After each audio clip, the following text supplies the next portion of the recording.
Hello guys, welcome back to another video. Today we are reacting to Resident Evil. How fast would the zombie virus spread by the game series? So, you know what I'm gonna say. Subscribe, like the video, click that bell. Subscribe to my second channel, link down in the description below. Like the videos of my second channel, click the bell on my second channel. Link down below is my Twitch. Follow my Twitch. Link down. I'll be live streaming there once all this coronavirus is over. Down in the description also is my Reddit. Posted my Reddit. Follow my Reddit.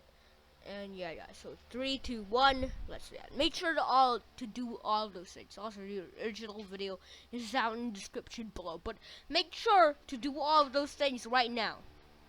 Because if you don't, nothing's gonna happen to you. I'm just gonna feel sad that you didn't do it. Because 96.7% of you that are watching this are not subscribed. Alright, subscribe. If every one of you that watches videos actually subscribed, I would have like 4,800 subscribers right now. I would want, my goal for 2020 is for my videos to have more, for that I have more subscribers than videos. Alright, that's my goal for 2020. For me to have more subscribers and videos. Come on, you can do that. You can definitely do that. There's no way you can't. Come on. So in 3, 2, 1, let's react. Oh, it's Austin. I thought Austin was gonna go do the film theory video that I just reacted to, but he didn't. He didn't do it. I mean, that was the format, man. But yeah, and they forgot the game theory. Colon. Wow. Dear Capcom, hi, it's me, Austin, and I've been stuck in my apartment for going on 2 weeks now because my city is under a shelter-in-place order due to the, the thing. I even, get this, got sick. It was just a cold though, figures I couldn't even get the famous thing. I just got a crappy old cold and my daycare is closed, so I've been trapped with my 3.5-year-old in my 1,500-ish square foot Chicago apartment for weeks, but I'm fine. I mean, I He lives in Chicago? I mean, Matt Pat lives in LA, I'm pretty sure. And he lives in Chicago? Does he go on an airplane all the way to California? How did Matt Pat and Austin meet? Because Austin's in Chicago and Matt Pat's in Los Angeles, LA, I'm pretty sure. How'd they meet? That's a long ways away. I'm coping. I'm fine. This is fine. We're all fine. I'm definitely not going crazy. Maybe I'm not doing as well as I thought. Yeah, who cares? Do you know that there's a new Resident Evil remake coming out? It's my favorite entry in the series, Resident Evil 3, and I am so freaking pumped. But more importantly, it's an opportunity for me to finally reapproach a topic that I've left gathering dust for, wow, 3 years now, going on 4. Great. I am ancient. I had a crap ton of fun making this video, and it really introduced me to a lot of stuff I was previously unfamiliar with, but it always bugged me because huge aspects of it are 100% super duper wrong and stupid and wrong and bad and wrong and bad. I mean, video games should be scientifically correct. But that's what game theory is all about, isn't it? Like, video games, they are exposing video games of not being scientifically correct. That is the whole meaning of game theory. Exposing every single video game that it is not scientifically correct. Yeah, I mean, it's just a theory, not a fact. Alright, yeah. And in order to understand why, we're gonna have to go back to the past to play the crappy vids that suck demonetization. Better at not dying, the entire United States would be completely overrun by flesh-eating monsters in little over a month. Wrong. And after that time, even if people died over 95% less to zombie attacks and got 1,000 times better at fighting them, the entire world's population would be reduced to 2% of its original total in just 6 months. Wrong, wrong, wrong, wrong, wrong, wrong, wrong, wrong, wrong, wrong. Wrong. It's very wrong. Very, very wrong. I mean, video games shouldn't be scientifically correct. But game theory is all about exposing video games of not being scientifically correct. Yeah. It probably is just game theory. Okay, so the original premise of my first video on this subject was trying to figure out whether or not the ending of Resident Evil 3 was, like, a good idea or not. And to that end, Actually, me thinking about how Austin met Pat, it's probably online. I may be stupid for thinking that he actually met in person. guess I gotta say that we have spoilers incoming right now. I mean, Resident Evil 3 is over 20 years old, so I feel like it doesn't need a spoiler warning, but there's also the remake, so like whatever. If spoilers bother you, this is your warning. Capiche? Okay, so at the end of Resident Evil 3, the United States of America nukes Raccoon City in order to protect the nation from the zombie outbreak, and it seems like an overzealous reaction, right? I mean, Lord, just like put up a fence or something, right? Well, no, not really. Using the power of epidemiology, more specifically the tools of epidemic modeling, which I'll get into more later, I proved that the United States, if they didn't do something drastic, would fall to the zombie outbreak in little over a month, and the world itself would fall in just under a year, and it's here where I tremendously screwed up. You see, purely mathematical epidemiological models are great for predicting the spread of diseases in a small local community where there's a large group of people in a relatively small space. And to that end, before we go any further, let's go over our parameters, and then we'll get to the good stuff, including the part where I'm super wrong about everything, mostly, kinda. We're just gonna take for granted that zombies can exist even though they're plausibly ridiculous, and a moving, biting organism actually requires so many things to be working perfectly in tandem that they, in all honesty, really could not exist. Who cares? They exist. Deal with it. Now, zombies in the Resident Evil franchise are created by the T-virus, which is, you know, a virus. Glad we got that out of the way. The T-virus can be contracted in a number of ways, and while the most common way of acquiring it, at least in a widespread outbreak, is from getting bitten by a zombie, the initial outbreak in Raccoon City is actually caused by the virus spreading to the local water supply. We'll be mostly ignoring that for now, but it is important to keep in mind for later. Approximately 10% of the human population is naturally immune to the T-virus and are utterly unaffected by it, which is great for humans because it reduces the rate of infection, but it's bad for me because I have to include it in my math and it makes everything way harder. Anyway, a person who's infected will, within a matter of an hour or so at the fastest, or days at the longest, eventually turn into a zombie. Usually they appear to die first, which is actually what causes the massive outbreak to begin with. Doctors were like, dang, all these people keep dying, I guess we'll just put them in a big pile over here. Then all of a sudden they get back up and the doctors are like, oh look, we were super wrong, they're not actually ow! Ouch!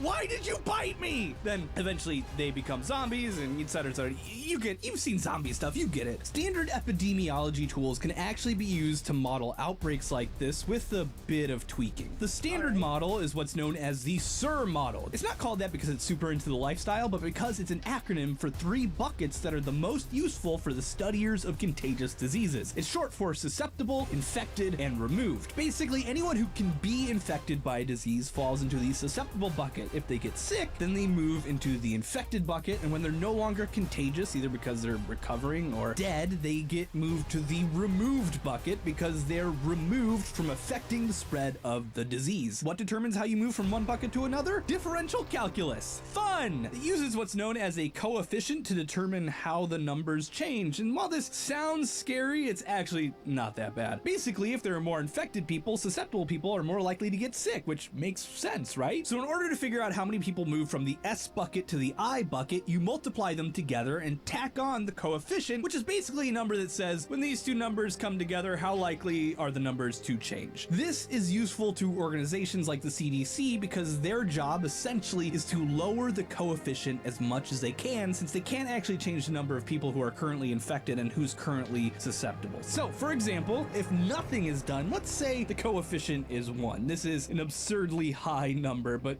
let's just never mind that. But if the CDC does a massive hand washing campaign, they can drop the coefficient down to, say, 0.75. Do videos on how to properly cough into your elbow or into a tissue and then dispose of it, you can lower it to 0.5. Congress passes a stimulus package that allows people to stay quarantined in their homes without missing rent, you've dropped it down to 0.1. All these things can dramatically mitigate the impact of an illness, and most of what epidemiologists try to do is figure out which actions will affect the coefficients the most for as little money and effort as possible. Make sense? Now, this basic 3-bucket model won't do it all for us, and as a result, our math is tremendously more complicated. If the standard epidemiology model is called the SIR model, I present to you the SINSD model. For all your local community-driven zombie apocalypse epidemiological modeling needs, this beast is complicated and very prone to breaking, but I have mostly wrangled it for my purposes. It contains not 3 buckets, but 5, which may not sound like that many more, but trust me, it is a bloody nightmare to balance us all. We have our susceptible population, which is the same as before. We got infected, which are folk who are infected with the virus. We've got a separate side bucket for the 10% of the population that's immune. Then Z is for zombies, and D is dead for, you know, the things Yeah, I got that. that are dead. People move from the susceptible to the infected bucket based on a coefficient relative to the susceptible population size and the current amount of zombies, while zombies and immune folk move from their buckets to the dead bucket directly based on coefficients between the zombies and the total population of living humans and coefficients There's a lot of math right now. I can't handle all of this math. between zombies and the immune populations respectively. What else? Oh, right, the immune move from the infected to the zombie buckets at a steady, flat rate based on how many infected there are, and I think that's it. Wait, let me count real quick. All right. 1, 2, 3, 4 coefficients. Yep, that's all of them. Whew, boy.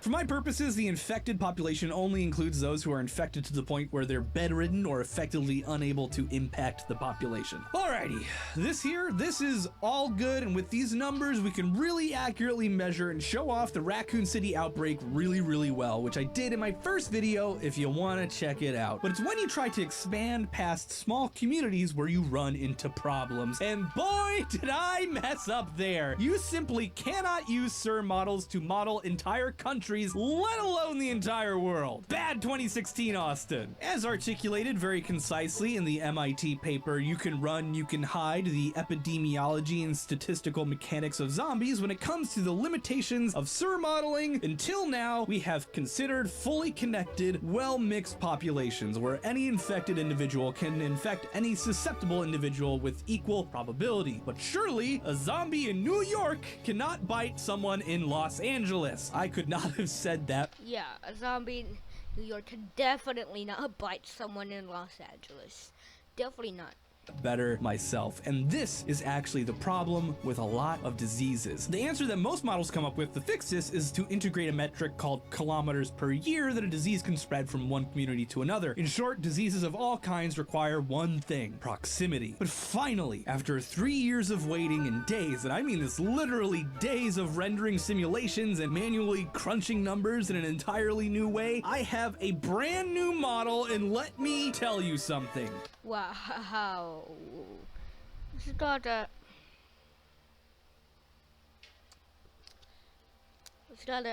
How many hours did he just spend on this video?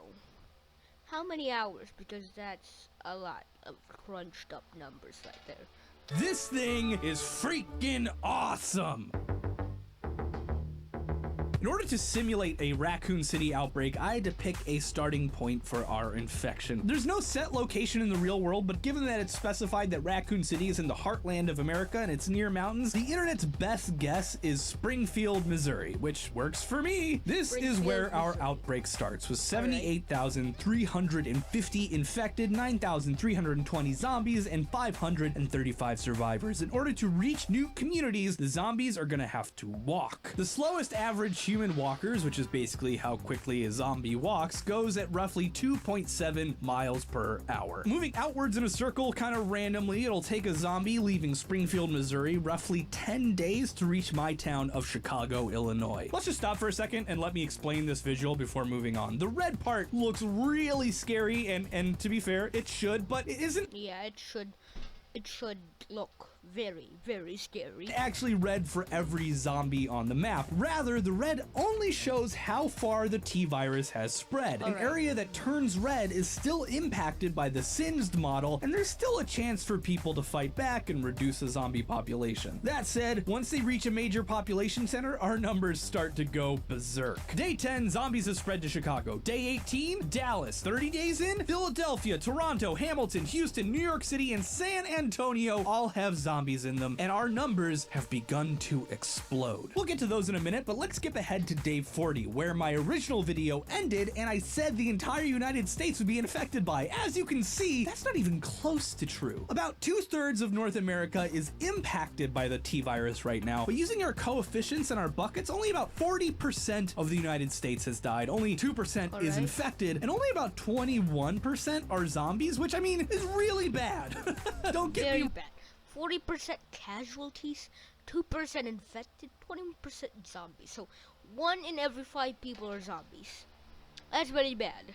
wrong, but it's not like everyone is zombies or dead by a long shot. That said, you may start to realize a problem just looking at the map as it is right now. Bombs are not gonna fix this problem. The reason a nuke Definitely not. Because if they're gonna nuke it, everything's bad.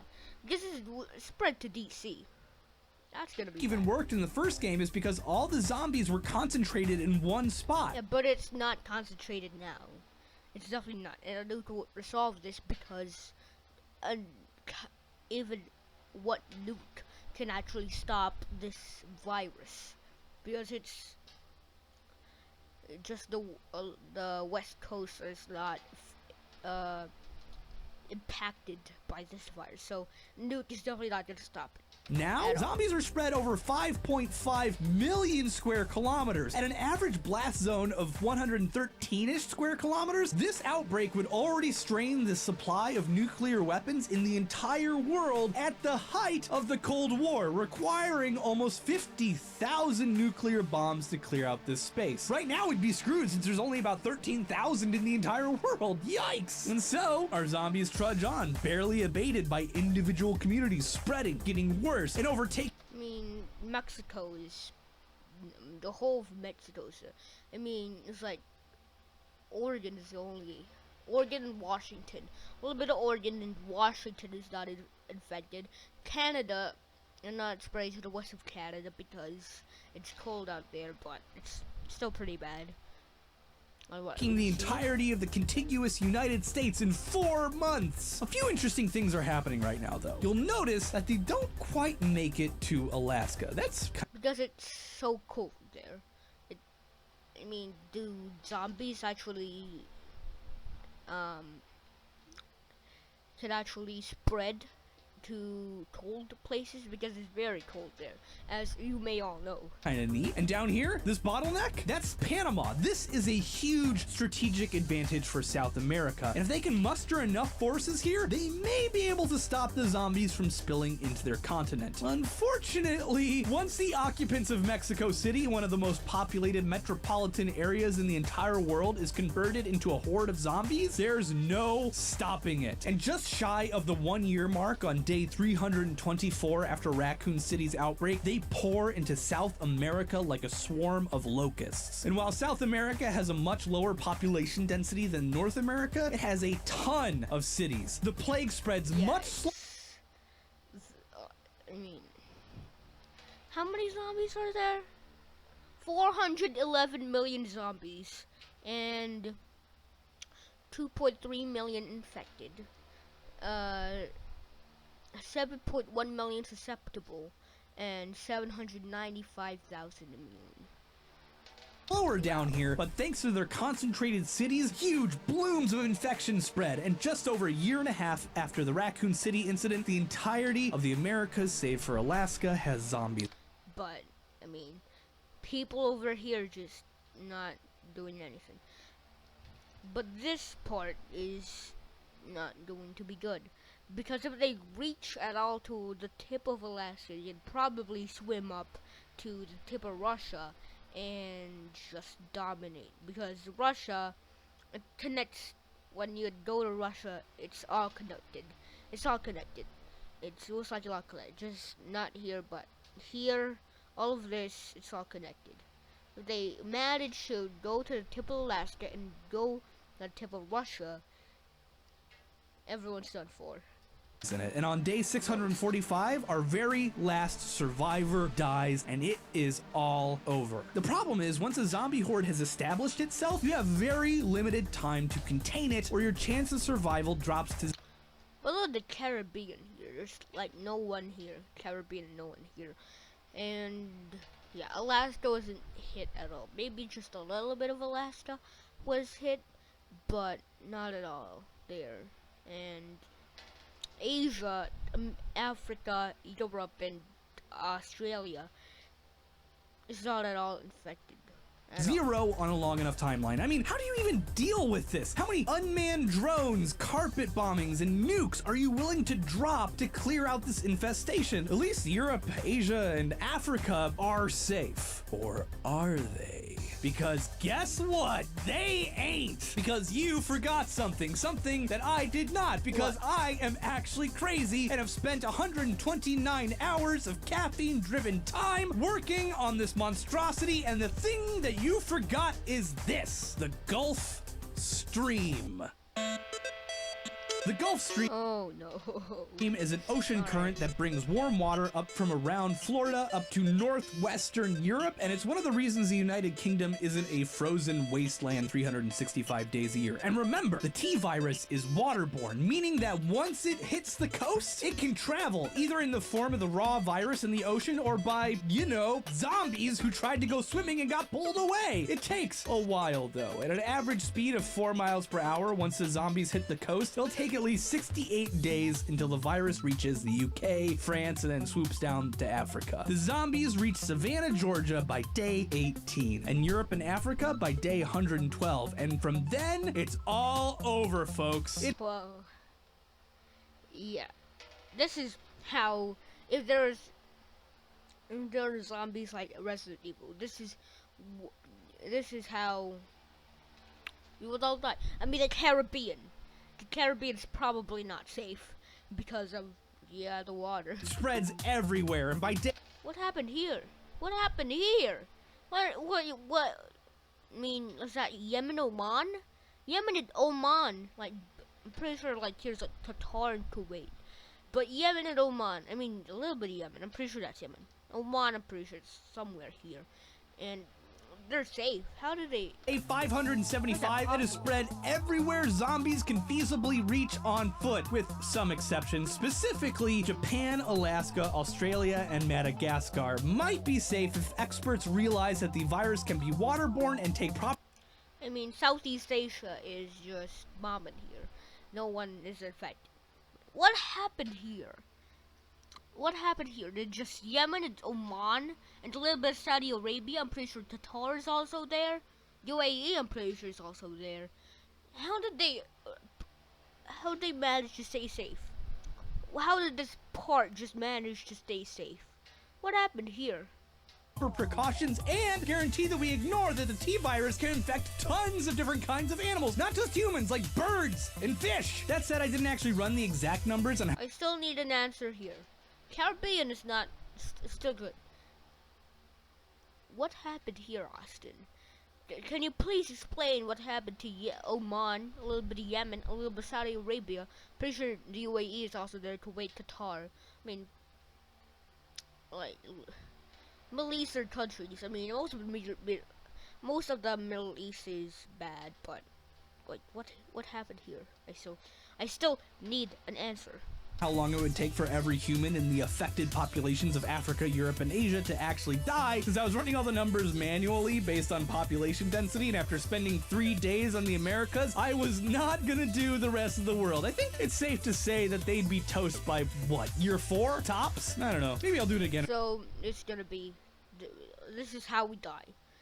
This is how we're gonna die. In another 3 years to perfect it. So what can we learn from this? A lot, actually. Stopping a disease in its tracks as early as possible can prevent a global snowball effect that will end up impacting exponentially, no, logarithmically more people than the initial outbreak. Lowering coefficients, whether it's person-to-person contact or in the case of zombies, shooting them in the head and destroying the brain, can do a ton to reduce the spread of disease. Because once diseases hit a tipping point, they can very, very quickly become out of control and kill millions of people. Thankfully, zombies could never exist. Whew! What's that? Oh god. Sincerely, Austin. Is zombies actually gonna happen? Probably not. So yeah guys, thanks for watching. Subscribe, hit that bell, like the video, link down in the description of my second channel, subscribe to my second channel, hit that bell on my second channel, like the videos on my second channel. In the description there's also my Twitch, follow my Twitch. In the description is also my Reddit, post on my Reddit. Follow my Reddit, I'm pretty sure. So yeah guys, thanks for watching. Of course, peace to all the people that have peace. Peace.